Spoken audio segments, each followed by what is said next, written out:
podcast where faith meets family. We're here to help you stay in the loop with everything happening in MoKids. We want to give you tools to grow spiritually as a family and share ways that you can get plugged into the amazing community that we have here at Mosaic Church.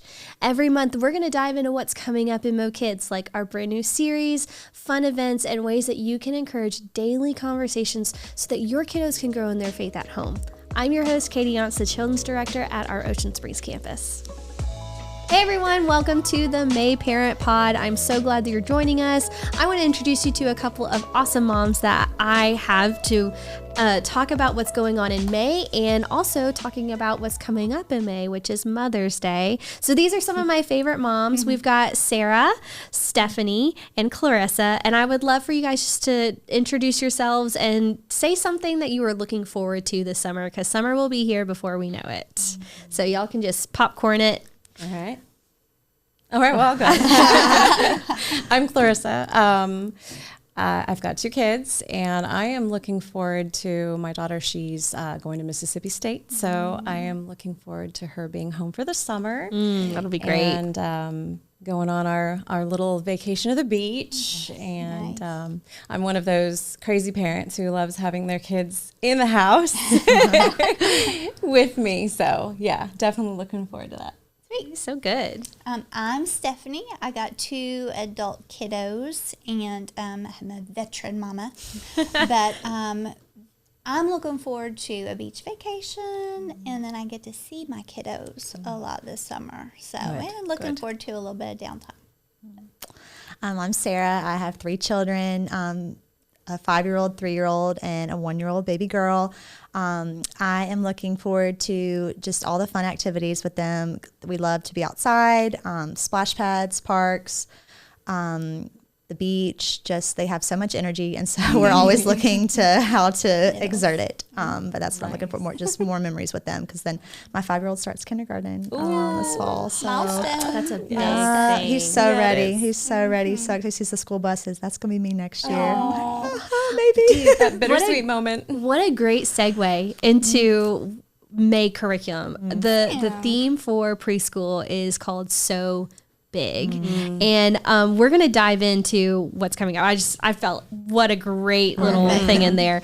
We're trying to help little ones discover something really big, and that's that God helps me do those big things in our lives. So whether kids are trying something brand new, maybe they feel nervous about a change, or they're just figuring out how to be kind to a friend, they're going to face all kinds of big and little challenges.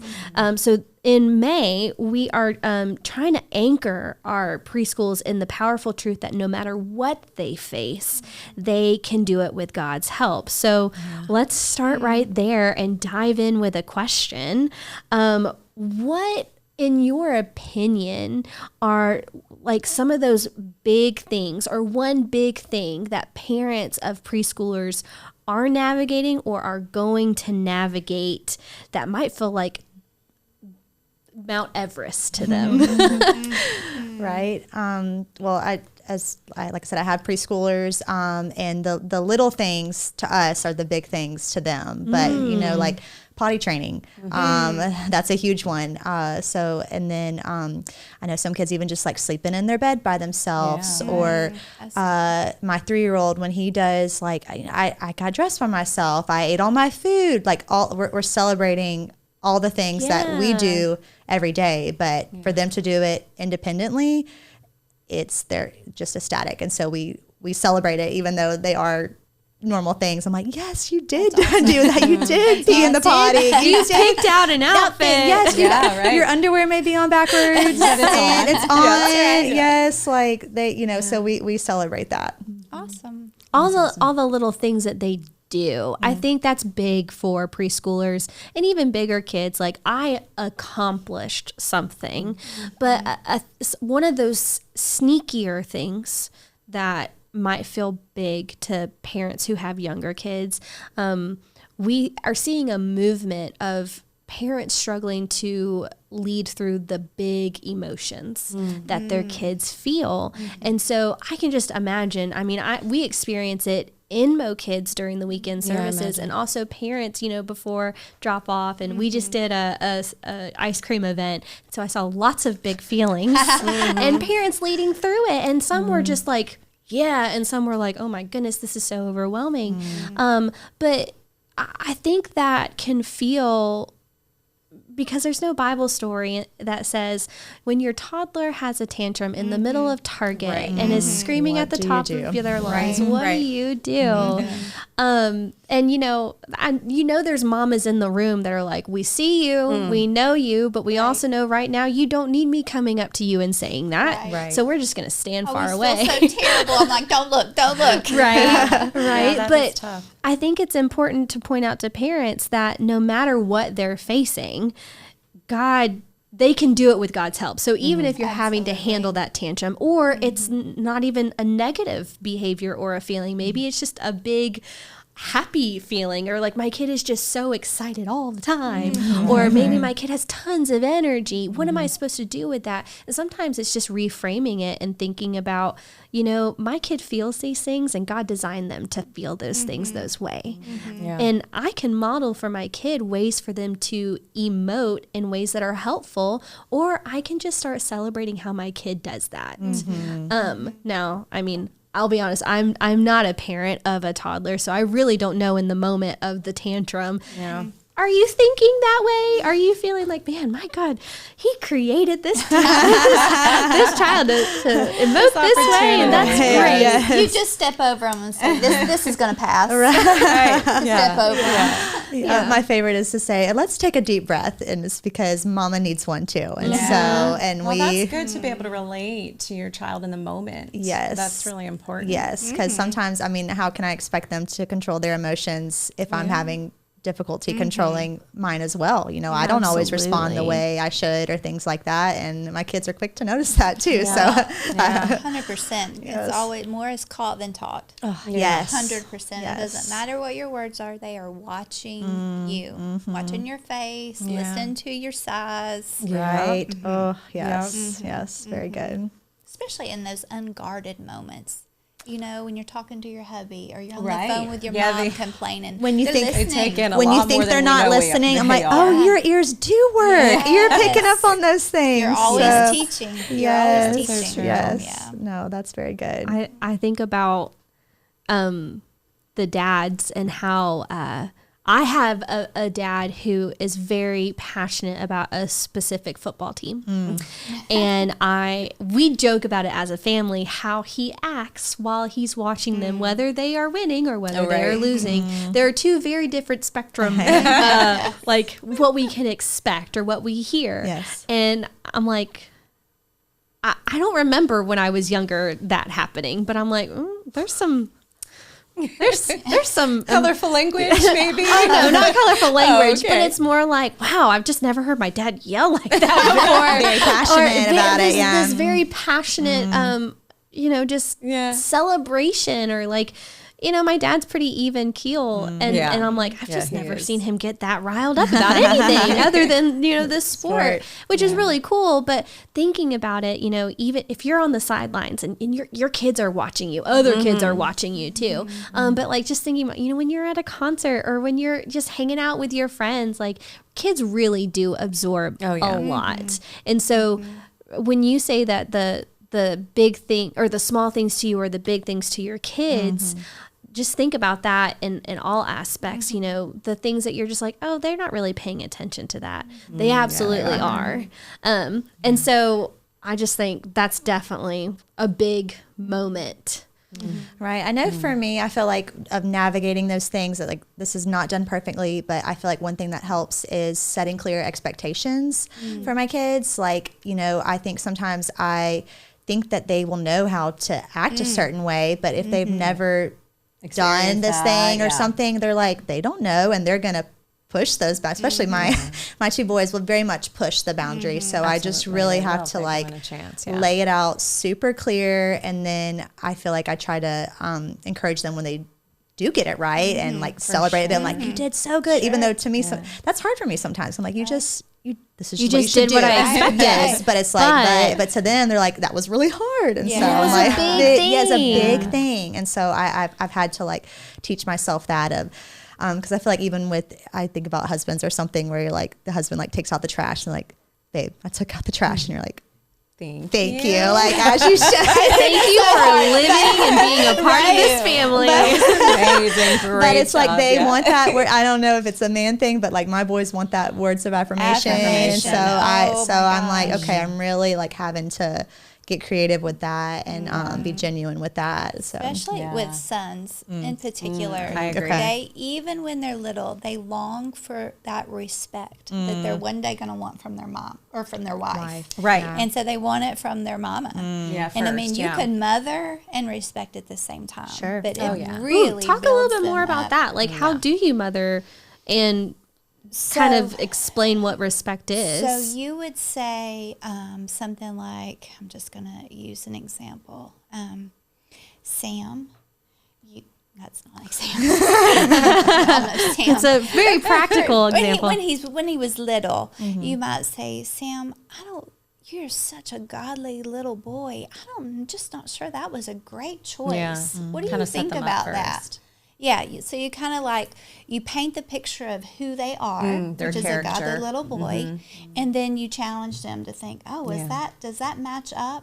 And it's a way I'm pointing it out, but I'm also showing him respect, you know. And I think especially that's little good. boys, they want to hear, "Oh, you're so brave. Oh, you're so great. Oh, you know, they need that acclamation." And I mean, and the challenge afterwards, that for Yeah. for a little boy is very helpful. Like, show me if you can do that. Like, that's right. prove me, 'Cause they're all or about the best way Yeah. to get my 5 and 3 year old to do something is say, I bet you can't. Challenge accepted. Or who can do it the fastest. Yeah, I dare you.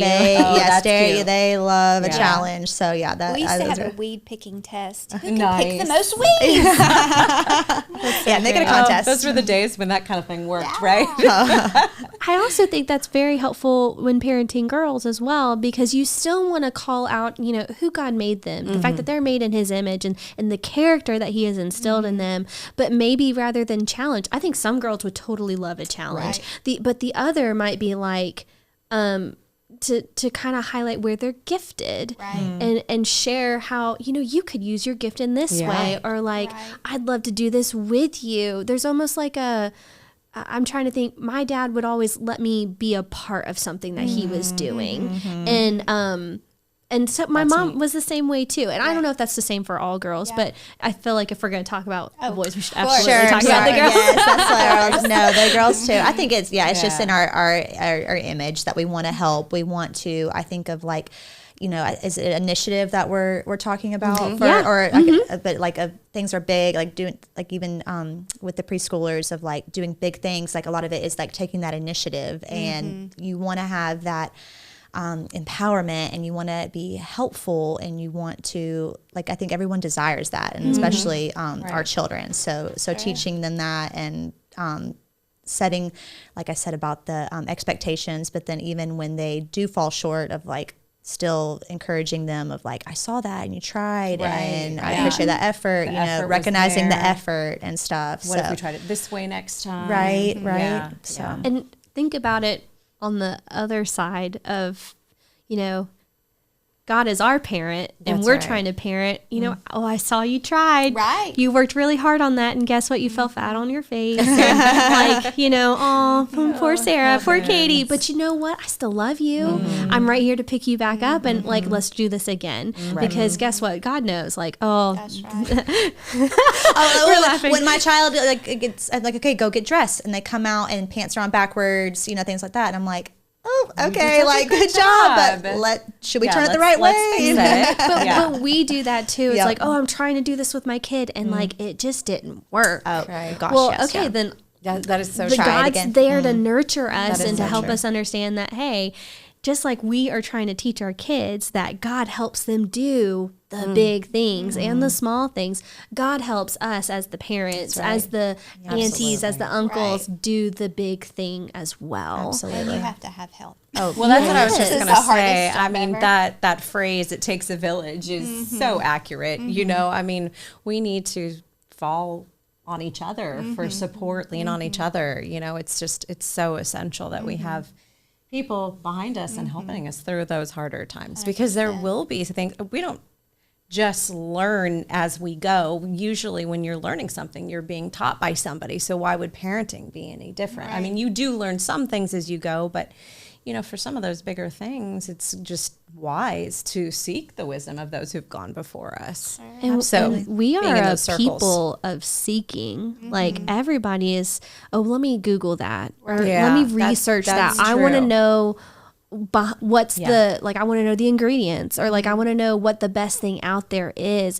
And parents of young kids are doing this. They're looking at other people who are parenting kids or have parented kids, and they're trying to like create the formula. Yeah, kind of fill Yeah, you gaps. see a You successful just hope they family. don't compare, though. You know, And I that's the feel like danger. a lot of, especially now, I don't remember it as much raising my when they were little, probably because we didn't have all the social media and stuff. But now everything is just, your whole life is right there. And so I think a lot of the younger parents, I think there's a lot of comparison going on with, oh, God, their kids behave so well, and look at this, and look at how they do this. And I don't know, I think that's a trap.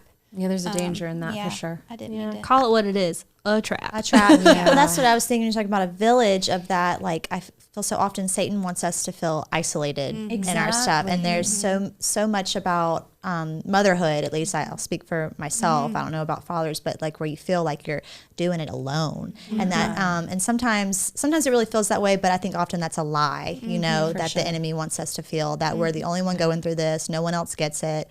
We don't have help from the Lord or anybody else near us. And so I think it's easy to get to spiral into that and think, oh, my friend, they don't struggle with this. I can't talk to them about that. But or you're afraid of being a burden on somebody else. they've got their own stuff going on. I can't. Yeah, why would I want to bother them with this? And sometimes it's just a matter of being vulnerable and dropping your pride and saying, hey, you know, I don't know what to do in this situation, and that's okay, because I have all these people around me who I can go to, and this person I think has even been through this situation before. I mean, or whatever it is, but you've got those people to seek out, as well as obviously, you know, God, and reading his word and seeing what he has to say about situations. But Absolutely. Well, that's my experience with that, is when I have talked to someone, they've been like, oh, you know, me too, or I dealt with this, or like, we're not alone. We're not alone. no. I think this is a great time to kind of pause and talk about the community that we have at Mosaic Church. You know, we're getting ready to go in the summer, go into the summer. Go into this. Yeah, we're ready for vacation. But we do something at Mosaic called community groups, which is small group, life groups, whatever you've called it, however you've been a part of it. That's what it is. Absolutely. And, you know, a lot of groups take a break for the summer, but there are also some groups and some things that carry on through. Like specifically for our MoKids ministry, we do pop-up events during the summer. They're at parks. They're not in our four walls of our church. They are out in the community. And it's a great place for you to meet other parents of children that you can start cultivating your community. Because I think that there's some of you that are listening that are like, I don't have someone I can go talk to, or I don't think I have someone. Well, and there's so many that are saying that. It's not just you. It's not just right? you. There's so If many you're that are saying like, it, yes. there you know, so many more who are also saying it. So, And so this is where I wanted to pause and just kind of share. We would love to see you come to these pop-up events. We would love to have you on the weekends at Mosaic Church. But even more than that, we know that sometimes a big church feels big, but a way a big church feels small is through personal interaction. And so that's why groups are so important and such a what's the word? They're just such a priority for us, because we know that you have to live life with other people. We aren't made to do it alone. We're not. And so we gear up for a big kickoff in the fall for doing new community groups. But if that's something you kind of want to dip your toes in, please reach out to us. We've got groups. We've got mentorship programs that we would love to just make sure you find your village, or you are exposed to people that you can then invite to be a part of your village. I just think we can't have this conversation without highlighting You're so that. right. Perfect. That's what I know. I lead a mom's group, and so we're kind of taking a break from study in the summer just because we have more kids out of school. But like we have plans to do social things. So like you are not alone in that. Like let's hang out. You know, that's right. I met some of my closest friends at story time, and then just place at the library. Story time is at the library. But there are so many places just in the community. There's lots of programs out there where you can meet other other parents. But if you want to find someone who might make an eternal difference in your child, you gotta shop for the right people. Right. And you want to find other people who are like-minded and have a relationship with the Lord. And so that's where I'm like, that's really where you got to get plugged into your church community. I know there are plenty of people who listen that don't attend Mosaic Church, and they're like, well, yeah, I'm not going to go. I'm not a part of that stuff. I was like, well, you've got a community, you've got a church, and you've got to find the people there. Yes. So, I just think that's so important. But now let's switch some gears. Okay. And let's talk about where we're going with our elementary kids in May, because it's so good. We're focusing on the idea of initiative, which we're defining as seeing what needs to be done and doing it. I know every mom and dad just said, please teach my child to see the dirty clothes on their floor and to do something about it. And do, yes. But what I love about why and how we're teaching it is initiative. We want them to understand it's not just a good habit. It's not just a helpful skill. It's a spiritual principle. It starts with God. God saw a need, which is our brokenness, our broken relationship with him. And he did not wait around for somebody else to solve the problem. He sent Jesus to fix what was broken. And so that's why initiative is so powerful. So I just want to open up the conversation with this question. Where have you seen elementary age kids begin to notice the needs around them? Like, I know we're either exposed to kids because, we have friends who have middle-aged kids, but I usually see it talking about these pop-up events, or when I go into the schools, kids notice when other kids aren't participating. So I think that's one way we can lean into teaching what initiative is just helping kids understand, or realizing ourselves as parents, kids see when something is left out. Like if you're teaching a kid a recipe and they're like, oh, there's 3 ingredients, whatever those are. And then they're like, oh, okay, we've got 2. Now we need to put that in the oven. The kid's going to be like, oh, wait, we forgot the insert ingredient here. So if the kid's at school and, they notice someone at the lunch table who's not sitting with someone, or if they're playing a game and they notice someone sitting on the sidelines, kids notice that. That's right. We can zero in on that and teach them initiative of being like, well, what's the next step? Right. What could we do to fix this? Is this a problem? Why do you think, what do you feel when you see that? Do you feel bad for that person? Right. What are some other ways that you guys think kids start to notice needs? I think I remember Maggie, I think it was probably kindergarten, and it was around Christmas, and we did like World Vision Kid. And so they sent a catalog with like different things that you could buy for the family over there. And we talked about this little girl all the time. And this is a child you sponsored through an organization. Yes. And so Maggie was, I will never forget, she said, we had this thing when they were little, you would be like, you get 3 Christmas presents. Jesus got 3 Christmas presents. Da, da, da, da. And so she would say, I want to give up one of my presents to send, I forget her little name now, a chicken. or whatever. And it was like a $25 chicken, and you send $25 in, and then you get a stuffed chicken. Maggie got a stuffed chicken. Oh, that's cute. But I mean, it was just like little things like that she knows, and that was young, you know, and that she was willing to do that. I do just want to say too, I think so much is talking to them. You know, I remember telling our kids, okay, when you go to that birthday party, you keep your eyes open for anybody standing by themselves. And when you go to church, if somebody's, you know, upset or crying, you go put your arm around. I mean, you coach them up to become not, you know, and I probably could have done way better with the chores. Taking initiative with the chores. But with the people part, I felt like we did pretty good about coaching them up with doing what needs to be done to help somebody. Well, that's I feel like in my experience, because my oldest is 5, going to be starting kindergarten, but I've started to notice that in him of noticing and doing, taking that initiative, and it's really awesome. But a lot of it has been, you said earlier, more is caught than taught, and so it's like seeing things that I'm modeling and doing, and like helping putting on little brother's shoes. Oh, I can do that. I want to help and do that. Like just doing these things that we're just going about doing and helping, and then our kids are seeing that, and then like I said earlier, trying to affirm that of like that is so great that you helped, and then recognizing friends that are left out and just including. But I think a lot of it is just modeling, at least for them at first. That's awesome.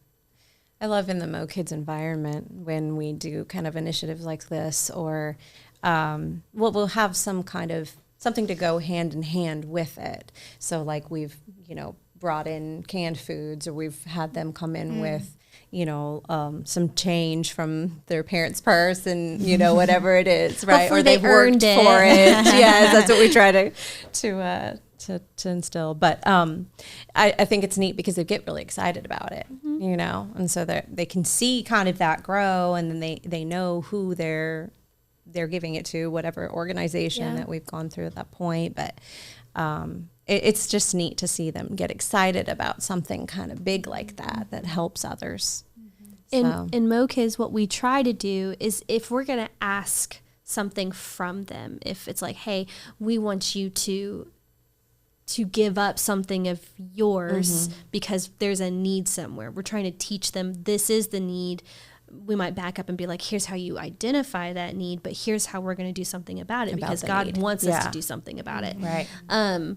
We always emphasize how we're going to celebrate once the need has been filled. And that is a formula that I think we can follow as parents, you know, coaching them to have the eyes to see certain needs. Yeah, right. And then if we can fill it, how are we going to doing it together? And then here's how we're going to celebrate that. And it might not look like, I mean, you know, I think in our community, I hear a lot of kids share, you know, we see people that need something. We see people that need help, or they need food, or they're asking for money. And the kids, they see it all the time. If I'm on the stage, I'm like, how can we take care of other people? And like, those are the first things that they say. We could give them money. We could give them food. We could take them to the store. And I'm like, those are great things. But on the other side of it is, you need an adult for that. That's true. We don't want children to try and do that on their own. And sometimes you need a husband for that.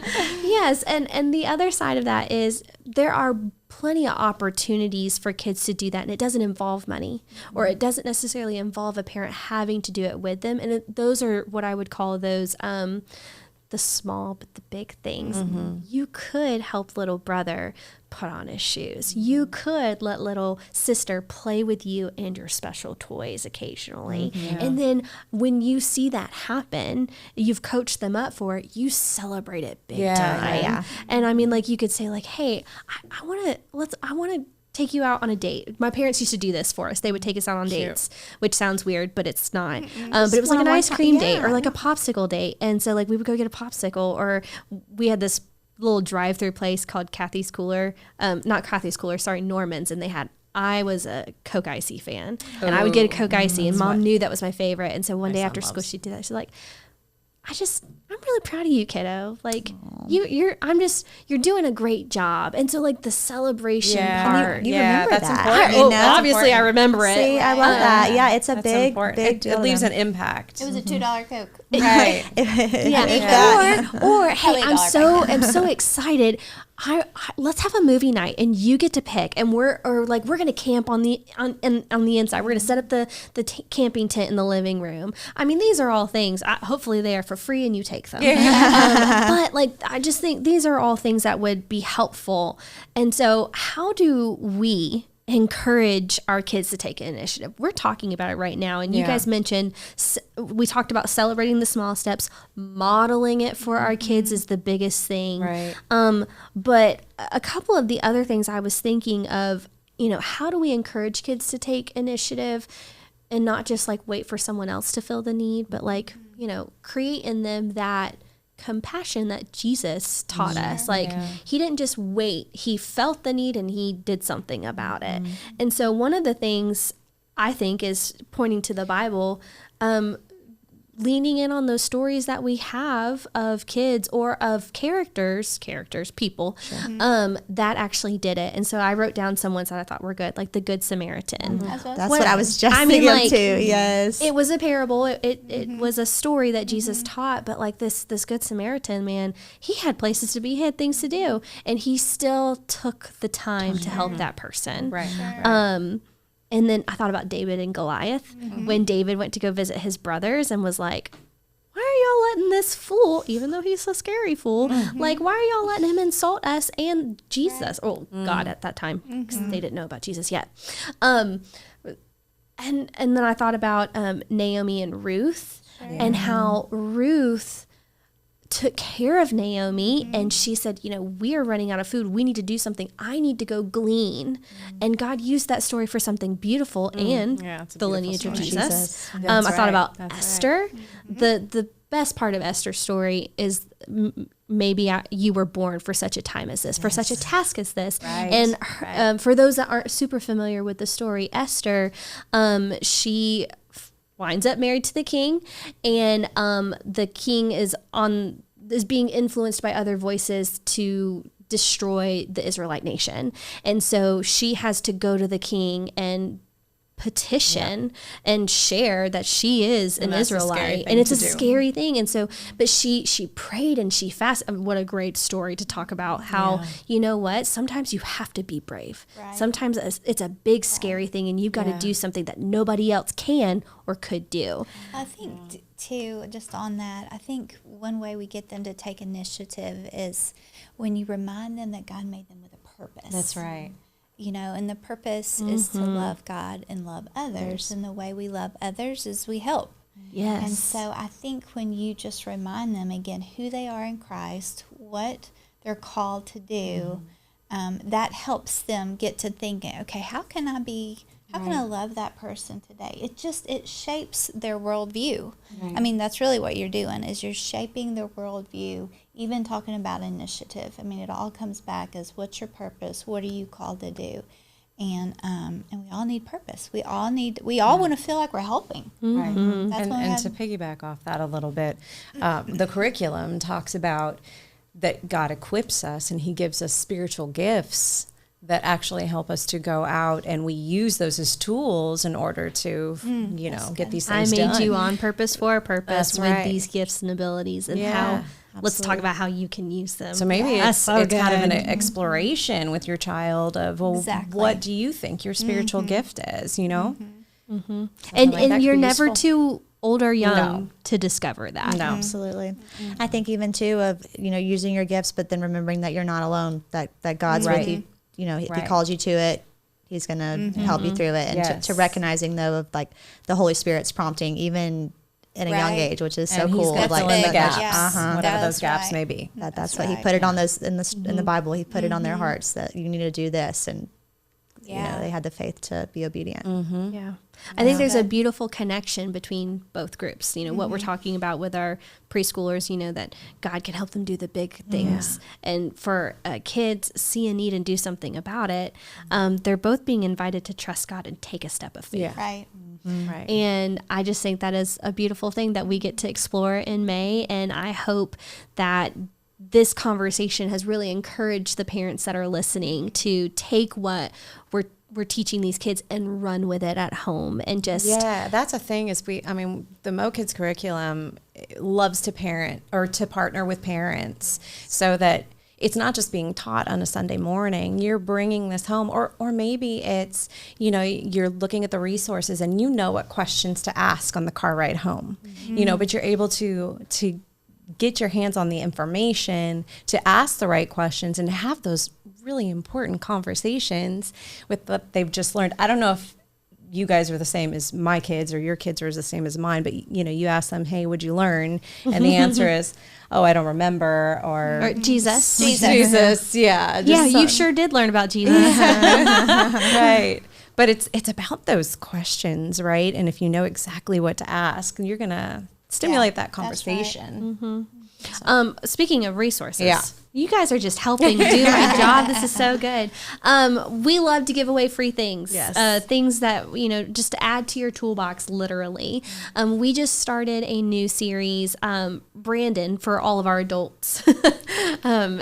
He started a new series called #Living My Blessed Life, talking about walking in the blessings of God every single day. And this past weekend, he talked about this resource that they created for families. I mean, I guess you don't have to be a family to use it, but it's literally just a daily devotion. And at the end, it says it's got a talk about it section and a pray about it. And for those parents who are like, I know the questions to ask my kid. If you've got a relationship with the Lord, I mean, that's great. If you're like, I'm beginning, or I don't know what to ask my kid afterwards, this is a great one. Use this, and this is something that would partner with what you are learning when you participate in our weekend services. But again, we love a good model, and so learning how to do it here will show you how to just continue it with what they say. Like, hey, what did you learn about in MoKids? What Bible story did y'all talk about today? Well, then, what do you think? What do you think is the best part of that story? I'm just looking at some of these questions to use them as a guide. Who's someone that maybe in your life showed you how to do that, just like the person in the story did. So this is great. This is actually a physical resource that we have available at our church. You can pick one up at during the week or at one of our weekend services. So this is free for you. I also want to kind of shift the conversation now because something else is coming up in May, and that's Mother's Day. So there was a theme in asking some of my favorite moms to be a part of the pod today, because I think there's something, obviously Mother's Day is special, but I want to speak directly to the moms that are listening, whether you're a biological mom, you're an adoptive mom, a foster mom, a stepmom, or a spiritual mom or auntie. Okay. I'm an auntie to all my MoKids children. You guys are making an eternal difference. You really are. And so I would love for my moms to kind of share, what's something God is teaching you as a mom right now. Is it taking initiative yourself? Is it trusting him with big things in your life or your child's life? Because whatever you share is going to be encouraging to someone who's listening. So would you guys mind sharing something that God's teaching you right now as a mom? I'll go because I think I know the main thing. I'm probably being taught quite a few things, but the main thing when it comes to parenting that I'm being taught right now is how to have consistency. I remember the days where we would weed and we'd call them the meanie greenies, and they would go out there with me and they would pull the meanie greenies, and it was wonderful. But now it's a 16-year-old in the house, and that's not exciting anymore. You mean he doesn't want to go help you move the meanie greenies? No more meanie greenies. Man. But, now it's, just kind of trying to instill motivation in him to attack the things that need to get done, whether it's around the house or it's in school.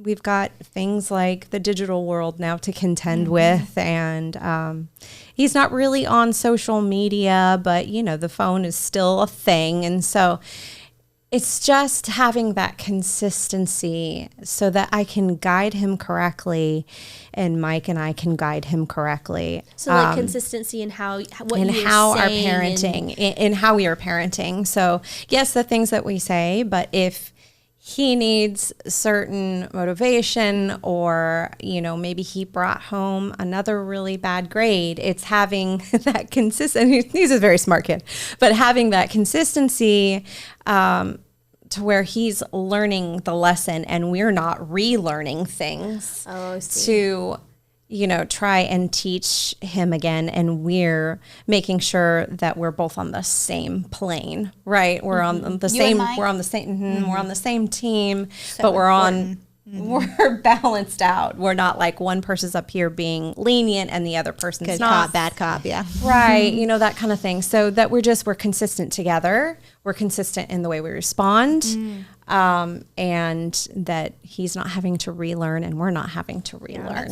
Someone needed to hear that. Someone needed to hear like, yep, I need to make sure that me and my spouse or me and my co-parent are on the same page, because that is the best thing you can be for your kid is consistent, so that they are not flip-floppy. They know what to, talking about knowing what to expect, you know, so that if you keep changing it, they're not going to know, and you can't expect them to even adhere to what you said. Or they just say, well, mom's going to forget all about that, so I can do it again. You know, Mom said no. I bet Dad will say yes. Yeah. We had that conversation in our home growing up, for sure. So. Or if you say, oh, if you do this one more time, I'm gonna, and then you have to, like, at least with follow through. Like, so it really makes me pause of what I'm asking. Yes. Do I want to follow through with this punishment, you know, whatever it be. And then if it does happen, like, oh, okay. Yeah. Instead of screaming, you're grounded. And then, okay, well, did that fit the crime? You know, fit the crime. So that's good. That's very good. It's very good. You want me to go? I don't care. I'll go. Didn't want to over talk if you were going to. Oh, sorry. I feel like a lot of, like, in my season of young children, you know, I'm home with my kids, and like I'm a registered nurse, but like I'm not working as a nurse right now, and like finding so much of my identity is in like my motherhood right now. It's very consuming, and in a lot of ways that can feel, I've heard people say like, oh, I'm like just a mom, you know, and it's just reminding, like, Katie, I think you said it, like, that we are doing kingdom work, you know, we are raising little disciples, and the work that we're doing is important, and a lot of it goes unseen, which can be hard. That's very true. But, you know, who sees us is our Father, and he is proud of us and loves us and is there with us in those hard moments where, you know, you're like checking the clock of when husband's coming home, or, you know, whatever help, like, stuff with that. But like, God's always there. So I think just I'm reminded of like the little things that are hard, you know, that they are purposeful, and to like to not give up in that, you know, to keep up the hard work, because it will pay off, like to continue to be consistent, truly too.